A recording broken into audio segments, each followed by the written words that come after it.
Alright, so Ninja Gaiden 2 was the first one I ever played, and dude, it was really cool and amazing when you were like 8 or 9 years old, and it was so dang hard. Was you beat level 1, and then you can you do the little part where you have the train, and it's the first part of level 2, and then you get to level 2 where you're like having to do the jump-ins with the like wind and stuff, and that was it. That's as far as I can get. Years and years and later, I came back with like the Game Genie, and I beat it with like Unlimited Man and whatever else they had in there, probably like Unlimited Life too. That's how we had done it for years and years. But as I got older, I started enjoying some of the harder games, and so that's when I beat Ninja Gaiden 1. I wanted to come back, you know, we're gonna go and do the one that we started with.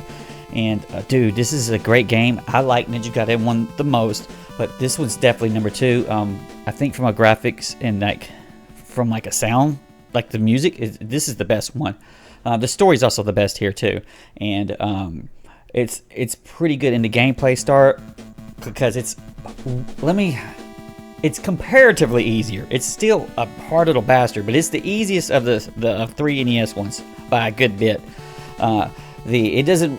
Well, I can't even say that. No, it gets hard immediately. It doesn't get like ridiculously impossible till like the very end, and it's got you got your ability to build up magic, like a maximum magic. As long as you get the special goodie that's in each level, you can have like this huge amount of magic toward the end. You kind of like just spam magic to win, and you also get the little shadow dudes. And the shadow dudes, if you knew how to use them, they're OP as hell, man.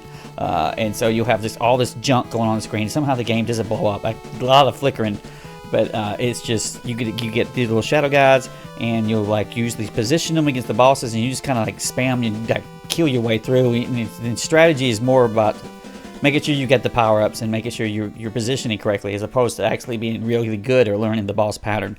And it'll get you all the way through, and it's a great game in that regard. Now, one of the problems, of course, is that if you're trying to play this game and slowly get good, there's no password or anything like that, and so it's rough.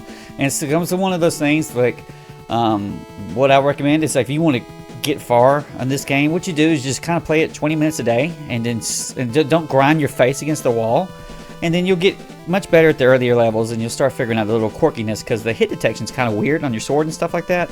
And you just play it over and over again, and then you'll eventually get good.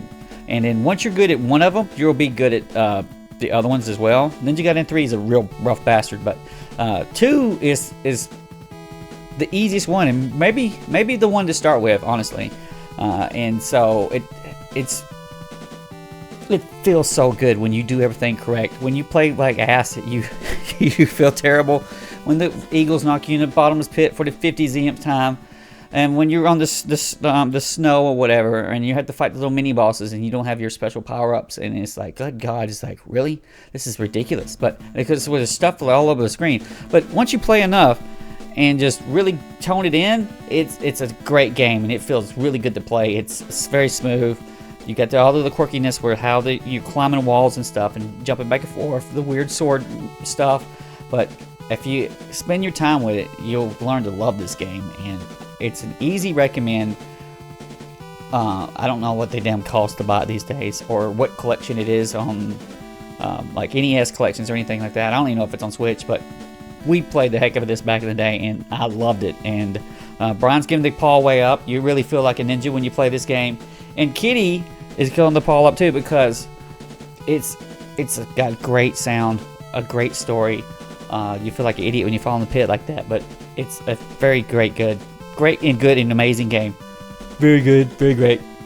Highly recommend this one. I only see all 3 of them. I love all 3 of them.